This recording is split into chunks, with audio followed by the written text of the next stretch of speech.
Phoebe Buffay is the eccentric, fiercely independent and resilient free spirit of Friends. She's often seen as wacky and kooky, with other friends in the group often downplaying her thoughts and insights and making out like she doesn't know what she's talking about. But is Phoebe the secret genius of the group? Well, Carl Jung might say so.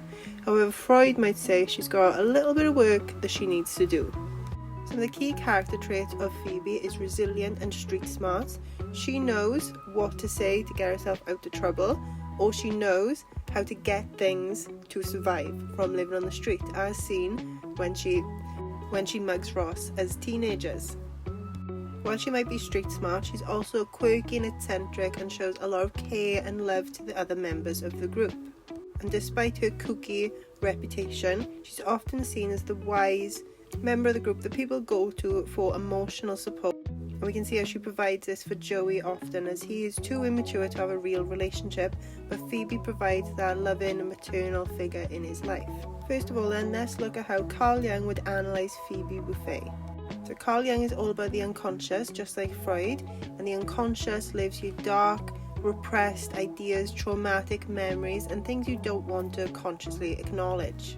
Now for Phoebe, this is going to be the memory of her mother, and also all her stories about what happened to her when she was living on the street. Some deeply traumatic memories live in the unconscious for Phoebe. However, because of her joyous, carefree, kind of like childlike spirit, Jung would say that she isn't controlled by her unconscious experiences. Instead, she's learned to integrate her shadow self.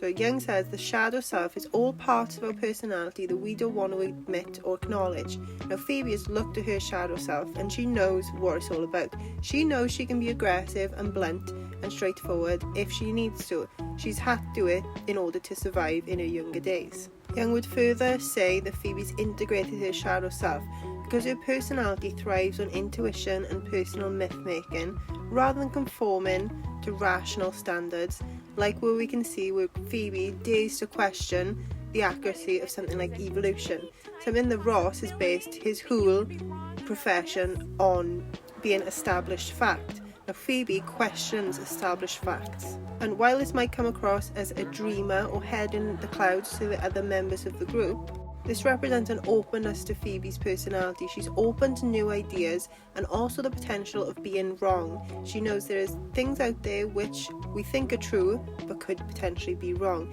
Now this mind blows Ross, who can't fathom the things he have established as being fact and base his whole life to work on might be incorrect. Now Phoebe isn't this rigid because she knows her whole family dynamic was blown to pieces as a child. She knows nothing is ever stable. Just like facts, we can find out new things later down the line that can be proven to be wrong. Now Phoebe would be described as being open. She's very open to new ideas and experiences, and Ross is very closed in comparison. Unlike the other characters on the show, Phoebe is very comfortable with the dark, awkward and uncomfortable parts of being a human, as we can see with the content of some of her songs being about her mother's suicide, and this shocks the rest of the group, but she thinks nothing of it. My mother's ashes, even her eyelashes. And the reason Phoebe is able to talk about these dark, unpleasant experiences and emotions is because she knows that's part of being human. There's light and dark, there's good and bad about being a human, and if we're only going to talk about the good, this is not what being a human is really about. This is not what the experience of being on earth is really about if we're just looking at the one side of things, at the good things. Therefore Phoebe is comfortable with the uncomfortable. She acknowledges all the sides of her personality that other people don't want to acknowledge. This is the shadow self according to Jung, and this leads Phoebe into talking about her past experiences, like mugging Ross and living in her car and knowing someone who has a reputation of mugging. And she freely admits all these things without fear of judgment. It's not that she doesn't know these things are abnormal, it's that she doesn't care. She's gone through too much in her life to care about other people's thoughts and opinions, particularly people who are supposed to be her friends. And this makes her comfortable talking about topics other people would find disturbing. And this acknowledgement of the dark side of the psyche allows Phoebe to be connected to her full psyche, her full shadow self, and herself and her ego, the three parts of the personality. So Freud would say it's the id, ego and the superego, the angel and the devil, and you in the middle. So we'll dive into that a little bit later. So if we go back to Jung would say that Phoebe is immersed in the mythical and mystical parts of life, the unconscious. And we can see this in her belief that her mother has been reincarnated into a cat. Something which is totally abhorrent to the logical, rational-minded Ross, who cannot fathom that something like this might exist, something that he can't measure and observe and test scientifically, the scientific mind that is Ross. Phoebe is the polar opposite. She's the mythical, magical, subconscious, and Ross is the logical, rational, conscious mind, the mind that everyone likes to stay in because we think is safe, when really this allows your unconscious mind to reign supreme, to run around wild, doing things you wouldn't necessarily do if you had full control of your psyche. Now this can be seen in Ross cheating on Rachel, which he comes to regret for years down the line. Now Phoebe is arguably too conscious to make these decisions. She has feelings for Joey but would never act on them because she knows later down the line that it would never work out. So she acknowledges her crush on Joey is kind of surface level. Other mystical and magical thoughts and ideas from Phoebe, which Jung would say makes her strongly connected to her unconscious, is accepting ideas of past lives, thinking that she was a nurse during the Civil War in a past life. And so Jung would view her ego as being strongly connected to the collective unconscious. So the collective unconscious is all the things that have ever happened and ever will happen, and all these ideas live in a place where we can access at any time. And despite how eccentric she is and wacky and kooky, she's arguably one of the most authentic characters, and she doesn't feel the pressure to conform. So she doesn't feel the same internal conflict as some of the other characters, especially Ross, who is very concerned with how he comes across to people, to the point where he wouldn't even sit with Joey in the canteen when they're having food because of social hierarchies and dynamics. Now Phoebe would never do that. Phoebe does not care about the hierarchy or the status quo. Phoebe is a cycle breaker. She doesn't care about the established hierarchy in society. Now this type of freedom of mind is very threatening to someone like Ross, who is very firmly in the conscious mind, and he does not want to escape because his unconscious is too scary for him to acknowledge. And we can see this by him repressing the memory of dressing up like a girl when he was a child, and he only remembers this when his memory is significantly jogged. This is the problem with being disconnected from your shadow self. You push down thoughts and feelings and memories, and you think they don't exist when really they come out and sabotage you, like Ross sabotaging his relationship with Rachel, who he genuinely likes, but he's scared that he's going to lose her, and that fear causes him to do ridiculous things, basically. Now Phoebe faces her fears and anxieties head on, as can be seen when she realises her mother didn't allow her to see the sad endings of certain films, and instead of just acknowledging that, she takes it as a challenge and watches all the films that she'd never seen the ending of. So she's facing her fears, her challenging what she's been told head on, and seeing what the truth really is. She's staring the truth in the face. Now Ross couldn't comprehend doing that. He's too firmly in his little box. And Phoebe's music actually tells us a lot about her subconscious mind, like the song Smelly Cat, which acts as a kind of anthem for the shadow self. Phoebe is singing about a cat who is smelly and no one likes it, and she is essentially the cat, going through her adolescence. She didn't have a family dynamic, and so she was the outsider. She had to go from place to place looking for some way to live and essentially surviving. Mother was too busy planning her suicide to provide saltwater treats. So when she was on the street, she was the smelly cat. And Phoebe's past experiences, the trauma she's gone through, she knows makes her an outsider. The way she's comfortable talking about it, and it's who she is. She doesn't shy away from it. That isn't necessarily always interpreted well by other people, and she knows that. The cat is seen as smelly. She is seen as being quirky and wacky and kooky because she acknowledges all of these dark sides of herself which other people can't bear to face. Therefore, Jung would say Phoebe, a really individuated and resilient and intuitive individual who successfully navigated her orphan upbringing and fully embraces her wacky and kooky self, the bad and the good.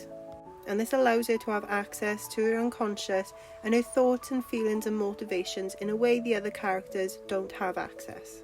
What about Freud? What would Freud say about Phoebe Buffay? Would he speak about her in such a high regard like Jung, or would he have something else to say? Well, Freud would say that Phoebe is a fascinating case of resilience, sublimation, and the creation of a fantasy world to escape her trauma. So Freud would say Phoebe's trauma is actually fueling fantasy and delusion rather than any depth of self. And Freud might see her talking about these awful experiences that have happened to her as a child as a way to keep distance between her and other people. She knows that that's going to come across not very well, and so she does that to keep a distance. And so rather than seeing her as quirky, he might see her personality as full of defense mechanisms designed to manage her fractured psyche, all of the trauma that's happened to her as a child. Freud talks about defense mechanisms. Now, defense mechanisms are very interesting, and these are ways that people stop themselves acknowledging their unconscious thoughts and desires. So in the case of Phoebe, we could say she's showing the defense mechanism of sublimation. Now, sublimation is when you take a negative emotion and you channel it into something good. So you're upset that your boss just shouted at you, so you go for a run instead. Rather than shout back at your boss and get in trouble, you're sublimating the emotion into something positive. And this can be seen where Phoebe takes her dark experiences and turns them into music and songs and lyrics and creates whimsical art and stories, allowing her to process the pain. So while Jung would say that she's integrated her shadow self and her comfortability with talking about her experiences is a good thing, however, Freud would say this is a bad thing and she doesn't have any conscious control over whether she talks about these things or not. They just come out because she's trying to channel those thoughts and feelings. However, Freud would say this is a healthy way of channeling those thoughts and feelings and emotions. Making art and music is not harming anyone, like some other defense mechanisms could potentially do. If you're displacing things like emotion onto other people, you could end up fighting or getting arrested. Now, Phoebe doesn't dive into those types of defense mechanisms. She arguably uses a positive, healthy one. And we could say this defense mechanism is really a way of processing unconscious emotions, rather than blocking them out so we don't think about them, like denial can be. Adding to Freud's negative interpretation of Phoebe, he would say that she constructs a more pleasant reality to avoid a psychotic break, essentially.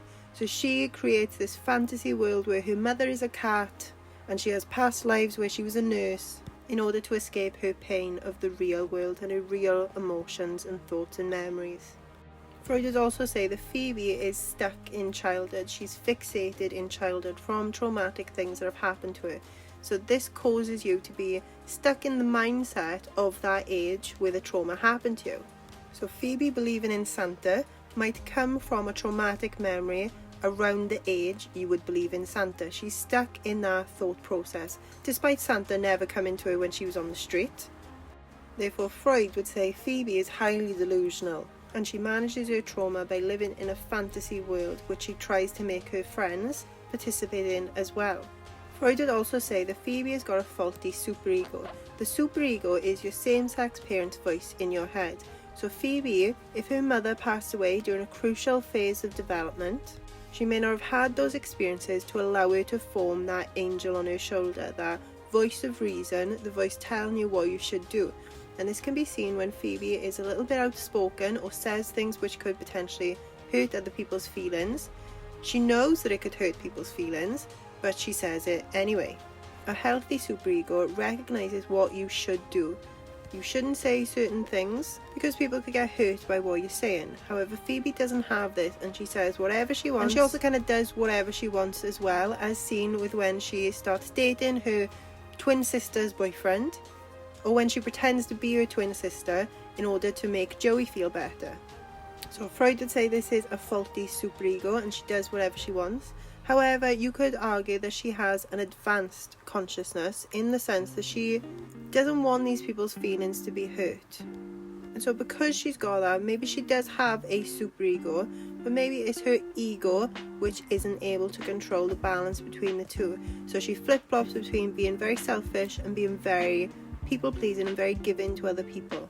So while Young and Freud might have different views about Phoebe, Young thinking that Phoebe has incorporated her shadow self and she's a highly self-aware person because of this.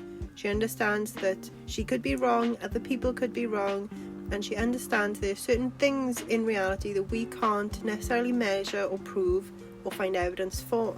However, Freud would say this is a symptom of her living in a delusional fantasy fairy tale world, which isn't going to help anyone in the long run. Yes, she might be channeling her emotions into something positive, but really she needs to sit down and acknowledge why those emotions exist, rather than writing songs about them which are kind of surface level, and she doesn't really go deeper into what these songs really mean.